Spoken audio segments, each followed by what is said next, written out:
Okay, maybe I should start now. This is here you can get access to my presentation handout. Yeah. And since target language mediated socializing during study abroad, that's a topic, so I'd like to start with my own study abroad experiences. Okay.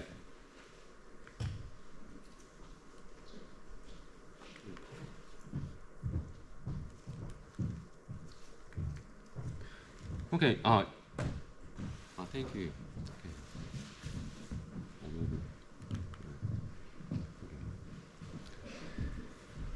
Okay, thank you for coming to my presentation. Okay. I'm Yoshimi Fukada. I'm teaching at Toyo University right now. Okay. Since this is a topic, study abroad, socializing, target language mediated socializing during study abroad, that's the topic. So I'd like to start with my own study abroad experiences. And here you can get access to the handout. Okay. In 1994, I went to study in the US.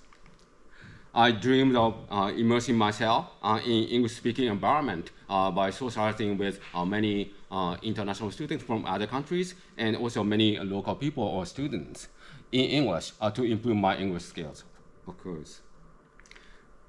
Arriving at the airport, the first place I went to was the ESL program.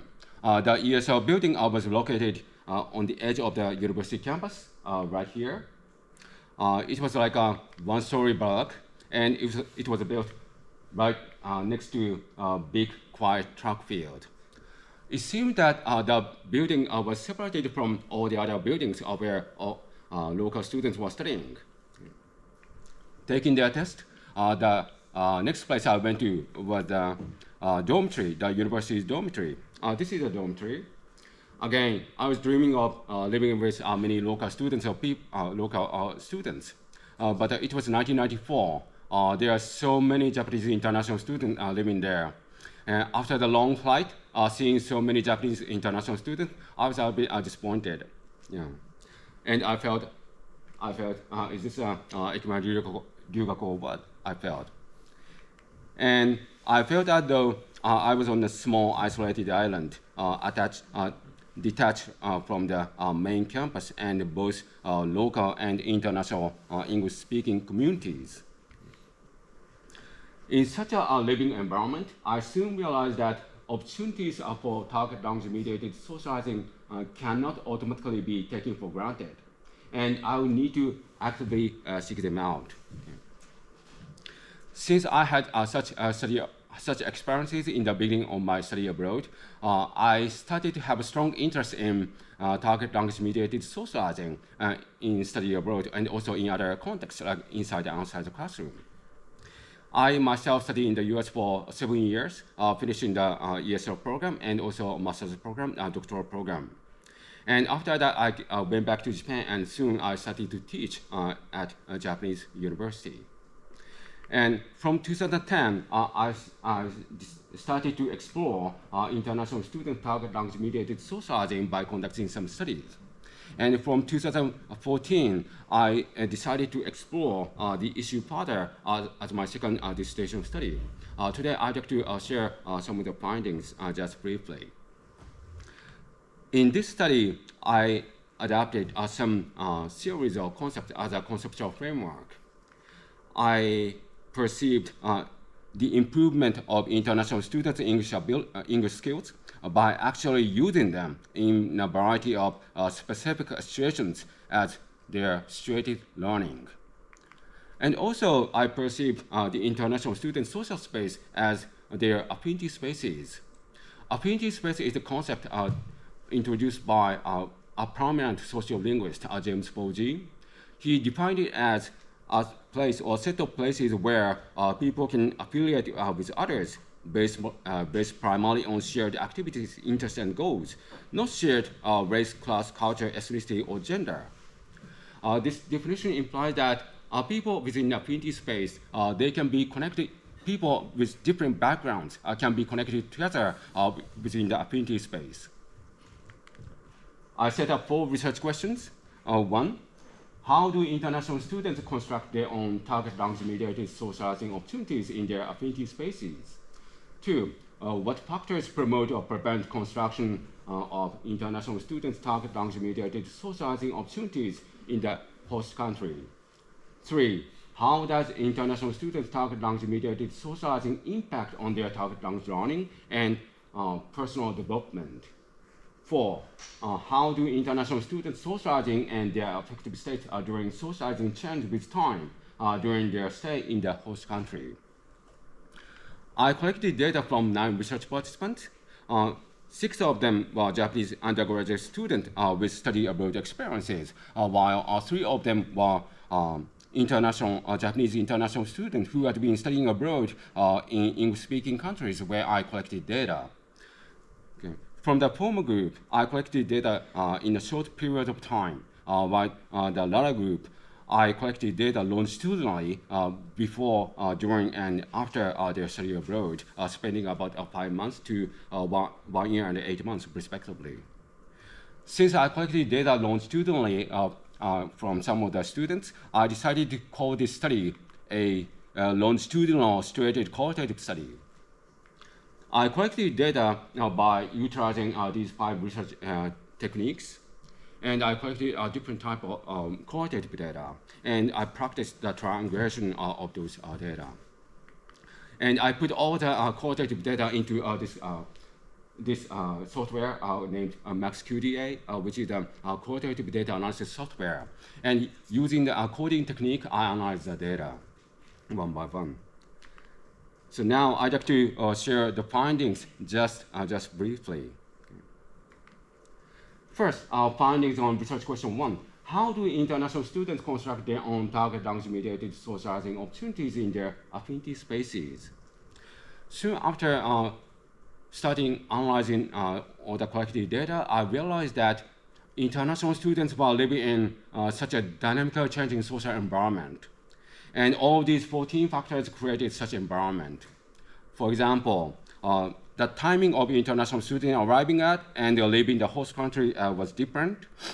The composition or the number of ESL classes changed significantly in each session. And there were class reshuffles even during the sessions. And once their class schedule changed, the people they socialized with totally changed. And not only with the classroom context, the international students socialized with changed dynamically in other social contexts, including international cafe accommodation or while they're going out on weekends. Yeah. In such a dynamically changing social environment, it was found that each of the research participants were developing their social networks in 3 different patterns, not only gradual, but also click and sing or lose. Before collecting data, I was expecting the first socializing pattern, gradual, and I was not really expecting the other 2. So today I'd like to share some data on the last 2 socializing patterns. First, click connections. Here I'd like to introduce the case of Machiko, okay, who studied in the US. Machiko felt quite uneasy on the airplane before arriving in the host country. But as soon as seeing her host mother at the airport, Machiko was able to have a sense of security and clicked in the moment. And with the host mother and also with the host family. And throughout the semester, she was able to maintain such a good relationship with them. Next, seeing or lose connections. Here I'd like to introduce the case of Kenji, who studied in UK. Kenji participated in a sports activity on campus, which was offered by the host university once a week. There were many different kinds of sports activity, but he chose ping pong, table tennis. And he played ping pong with 1 British male student. In the pre-survey, he described the British student as the only local friend. And every time going there, he felt quite comfortable to socialize with a British student, but he did not know his name during the stay. But once they meet, they socialize very closely and very comfortably. So they are thinly, loosely connected with each other. So through those socializing patterns, each of the research participants were able to co-construct their target language-mediated affinity spaces in different social contexts of accommodation on and off campus, and also on the mobile phone or SNS social media. Through these different social practices. For more detailed information, please see Table 2. Next, findings on research question 2. What factors promote or prevent the construction of international students' target language-mediated socializing opportunities in the host country? Analyzing the data, I was able to come up with many different kinds of both preventing and also promoting factors of their target language-mediated socializing opportunities. And all of those factors are able to be grouped into one of these 4 categories. Situational or environmental factors of the host university or the ESL program, other people's factors, the international students' own factors, and racially co-constructed factors. These results indicate that international student socializing opportunities are ecologically co-constructed. It is not just their high English proficiency or strong English learning motivation which promoted their socializing. It was ecologically co-constructed. And analyzing each of the factors further, it was found that many factors grouped into the first 2 categories were further beyond the control of the international student, him or herself, while many factors grouped into the last 2 categories were more within their control. And this is the qualitative data research, but I decided to count the number of each semantic segment data which are grouped into each of the categories. And this is the result. And getting these numbers, I was able to realize that in the study abroad context, there are many preventing factors of their socializing, which may be beyond their international students' control. But at the same time, there are many promoting factors of their socializing, which may be within their control. Okay, next findings on research question 3. How does international student target language-mediated socializing impact on their target language learning and personal development?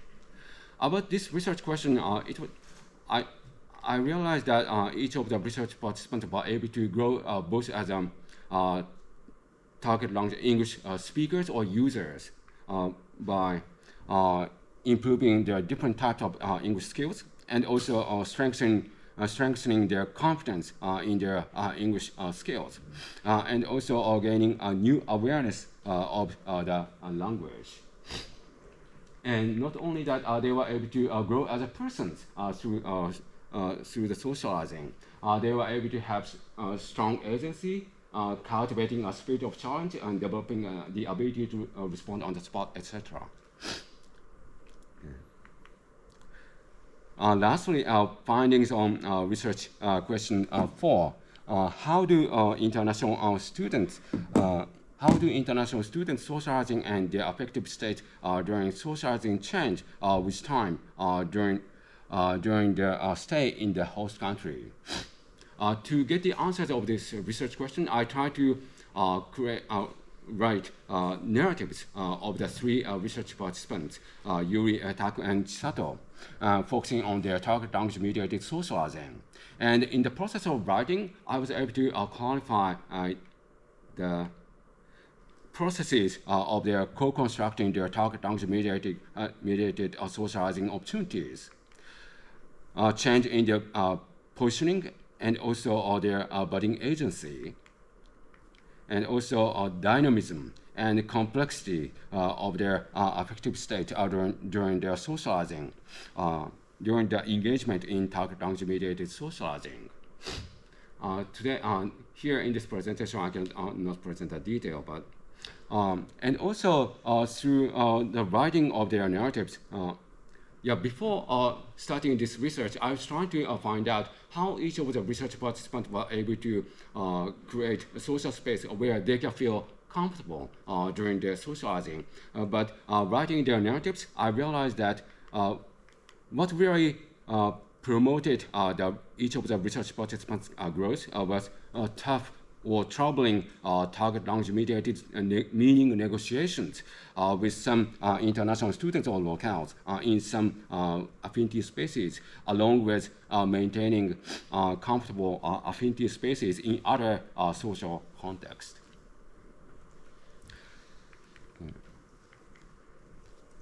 As educational implications, these findings imply the need for study abroad stakeholders, including students, institutions, educators, and host families to understand the dynamic and fluid and temporal nature of international students socializing.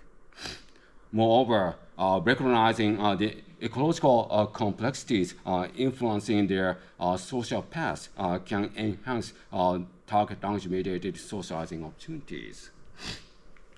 Okay. Fortunately, last year, in the beginning of the last year, I was able to submit my second dissertation research to the university.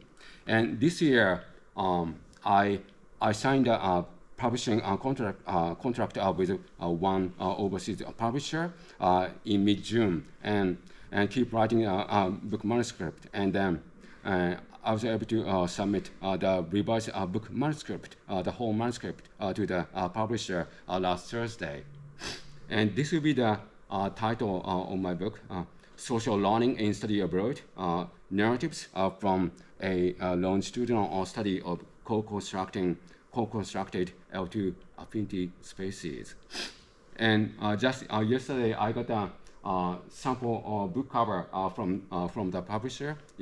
Even though they mistyped my names, I like the design. I'm asking them to fix it. And even though I finished my second dissertation study, I'd like to continue to explore the research topic as my lifelong project. This is what I'd like to do. I'd like to write one more academic journal paper based on a part of this study, which was not included in my book. And also, I'd like to write a general audience book based on this study, targeting Japanese international students or Japanese prospective international students. And also, we'd like to do a presentation focusing on each narrative and talk more about that in more details in the following presentations. And also, I'd like to continue doing research at my university, focusing on Japanese international students and also international students coming from other countries. And lastly, I think, do we have enough time? And also, good. And also, lastly, since we have more time, I'd like to talk about the reason why I'd like to work on this research subject as my lifelong project. This is the data from MEXT. The number of Japanese undergraduate students studying abroad dropped significantly in 2020 because of the COVID-19 pandemic, and now Japanese weak Japanese yen studying and also now because of the weak Japanese yen, study abroad has become even more difficult. However, despite these challenges, the number of undergraduate students, Japanese undergraduate students studying abroad is increasing, actually. I think this demographic data demonstrate their strong desire of to engage themselves in and socializing with people in the host country. So that's why I like to explore this research subject matter to provide more useful information for to expand their socializing opportunities. Okay, thank you. That's the end of my research, and thank you very much for listening to my presentation. Okay, are there any questions or comments? If there's some comments. Yeah, I have one thing I thought was very interesting. You said that the growth was ecologically co-constructed. Yeah.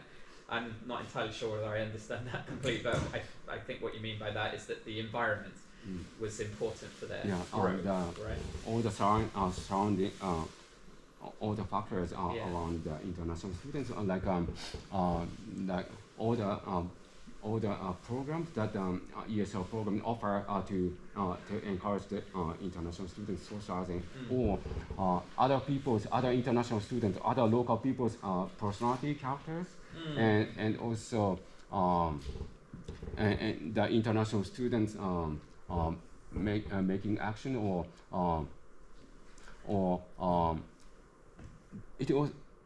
there are also racially co-constructed factors, like having the same hobby or some similarities, or respecting each other's cultures or countries. Yeah. So the kind of question I had was, do you think that students have to study abroad to have that ecology, or is it possible to create that ecology within Japan? Thank you. Thank you for asking.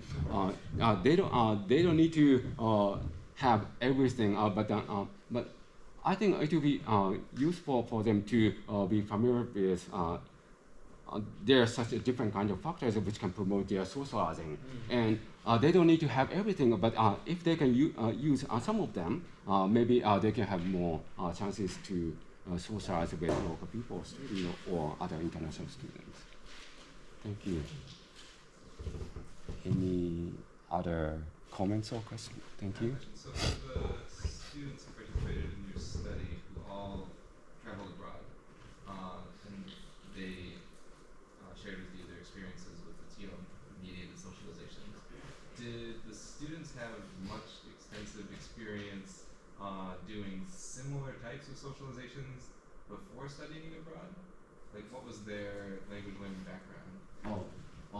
They are all from the university, but they actually their English level was not so high, but they have a strong English learning motivation. And while studying in Japan, they had some of them had a chance to participate in an English education program, where they have some opportunities to communicate or work with university students coming from other countries as international volunteers. Like, on what, I guess, like, how frequent were those kind of interactions? Not many. Okay. Not many. But they have, most of them have strong desire to have such socializing opportunities.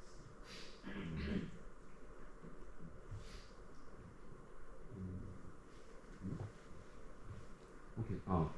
Thank you very much for coming to my presentation. I very feel happy that I thought there are only a couple of people, but there are many people. Thank you very much for coming to my presentation. Thank you.